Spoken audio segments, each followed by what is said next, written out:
ಗುಡಿಬಂಡೆಯಲ್ಲಿ ಆಯೋಜಿಸಿದ್ದ ರಾಷ್ಟ್ರೀಯ ವಿದ್ಯುತ್ ಸುರಕ್ಷತಾ ಸಪ್ತಾಹವನ್ನು ಬೆಸ್ಕಾಂ ಚಿಕ್ಕಬಳ್ಳಾಪುರ ವಿಭಾಗದ ಎಇಇ ಅನಿಲ್ ಕುಮಾರ್ ಉದ್ಘಾಟಿಸಿ ಮಾತನಾಡಿ, ರಾಷ್ಟ್ರೀಯ ವಿದ್ಯುತ್ ಸುರಕ್ಷತಾ ಸಪ್ತಾಹ ನಿಯಮದ ಆದೇಶದಂತೆ ಗುಡಿಬಂಡೆ ಪಟ್ಟಣದಲ್ಲಿ ಹಮ್ಮಿಕೊಳ್ಳಲಾಗಿದೆ.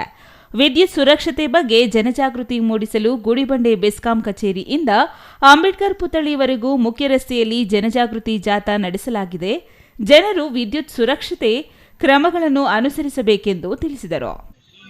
ಈ ವಾರದಲ್ಲಿ ಭಾರತ ಸರ್ಕಾರ ಇಂಧನ ಇಲಾಖೆಯಿಂದ ಒಂದು ಆದೇಶ ಇದೆ.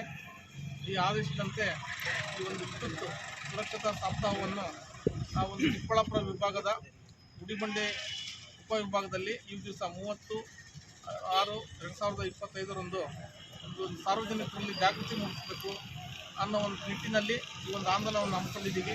ಈ ಆಂದೋಲನವನ್ನು ಸತೀಶ್ ಬಾಬು, ಸಿಟಿವಿ ನ್ಯೂಸ್, ಗುಡಿಬಂಡೆ.